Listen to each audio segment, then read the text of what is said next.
ఇది పార్ట్ 2 అండి. Part 2 sweet ఇది. దాని పేరు ఇంకా చెప్పలేదు నేను, అందువల్ల పార్ట్ 2 స్వీట్. ఇంకా దీని పేరు లాస్ట్లో చెప్తాను, చూసేయండి. ఇంకా మిక్స్ చేస్తున్నాను, ఇంకా మిక్స్ చేయలేదు, చేయాలి బాగా. చూడండి ఎలా కలిపేసాను, ఇలా వచ్చేయాలండి. మనకు ఇడ్లీ పిండిలా కొంచెం ఇలా వచ్చేయాలి. చూడండి ఇలా ఉంది, తిక్కగా ఉంది కదా.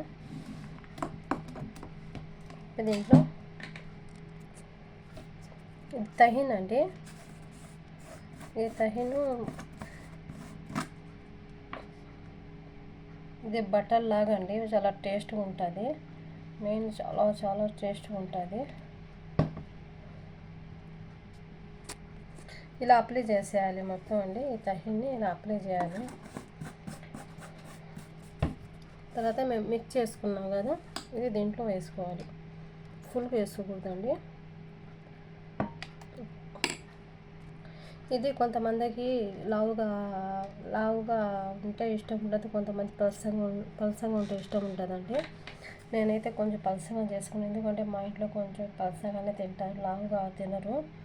అది లావుగా మందంగా ఉండేది మందంగా ఉండేదంటే అది ఒకేసారి వచ్చేస్తుంది.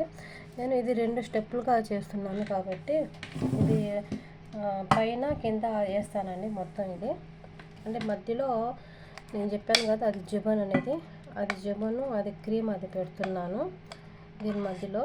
ఇది కొంచెం పైన కింద ఏంటంటే కొంచెం పలసంగానే ఉండాలి, అందువల్ల కొంచెం పలసంగా చేస్తున్నాను నేను. పలసంగా ఏం రాదు, కొంచెం 2 ఇంచ్లో వస్తాయండి. ఇది 2 ఇంచ్లో ఉంటుంది. ఇది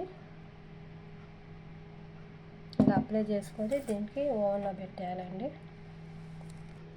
ఇలా అప్లై చేసుకున్న తర్వాత ఇది 5లో పెట్టానండి. ఇది కొంచెం బ్లాక్ లేకుండా కొంచెం బ్రౌన్ కలర్లో రావాలి. బ్రౌన్ కలర్ వచ్చేదాకా కొంచెం పెట్టాలి, ఓకేనా. వెయిట్ చేయండి. అవి ఒకటి రెడీ అయ్యేదాకా ఇంకోటి మనం రెడీ చేసేస్తామండి. అండి ఇది మిక్సీలో వేసుకోవాలి. ఇది క్రీమ్ కోసం అండి, నేను చెప్పాను కదా క్రీమ్ మధ్యలో పెట్టాలని. ఇదండి దీంట్లో రెడీ చేస్తున్నాను. ఇది ఎలా రెడీ చేయాలో చూద్దాం.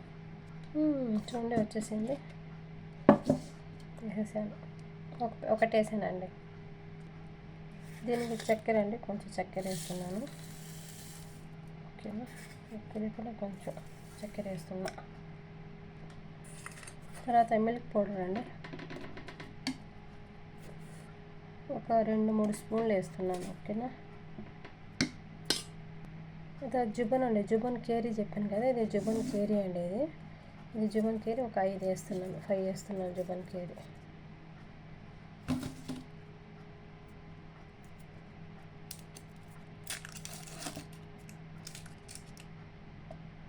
మిక్సీ వేసుకుందాం.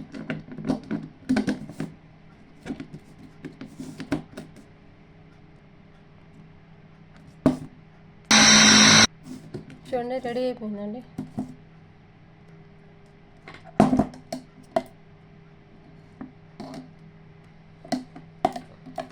చూడండి క్రీమ్ అండి, ఇది ఇలా తయారు చేసుకోవాలి. క్రీమ్ ఇది అంటే దానిపైన నాటికి నేను చెప్పాను కదా, మధ్యలో క్రీమ్ వస్తుంది, ఆ పక్క మొత్తం. అది ఇంకా నేను పేరు చెప్పలేదు కదా, దీని పేరు చెప్పేస్తున్నానండి. దీని పేరు వచ్చేసి బస్బూసా అంటారండి. ఇక్కడ గల్ఫ్ కంట్రీలో చాలా ఫేమస్ అండి, ఫేమస్గా భలే తింటారు వీళ్ళు. ఇది మీకు తెలిసి ఎంతమంది తెలుస్తూ నాకు మెసేజ్ చేయండి, ఓకేనా. దీని పేరు పేరు బస్బూసా. ఇది లావుగా అని చెప్పాను కదా, ఇది లావు కోసం అండి. దీని మధ్య నేను చీజ్ క్రీమ్ పెట్టానండి. దీంట్లో అయితే దీని మధ్య చీజ్ క్రీమ్ పెడతారు దీని మధ్యన. ఇది చీజ్ క్రీమ్ లేకుండా ఒక ఎంటీగానే ఉంటుంది. ఇది ఒకటి అంటే ఇది సేమ్ అంటే షీరా మొత్తం వేసుకు మళ్ళీ దీంట్లో ఏంటంటే పైన నెస్లే వేసుకోండి. నెస్లే వేసుకొని తినే సూపర్ బాగుంటుంది. ఇది పొడవుగా వేసాను. ఇప్పుడు మీకు రెడీ అయిపోయింది, ఓకేనా. చూసేయండి ఎలా ఉందో. రెడీ అయిపోయింది బస్బూసా. ఇది కూడా ఉంది కదా, ఇది కూడా కుట్టాలి.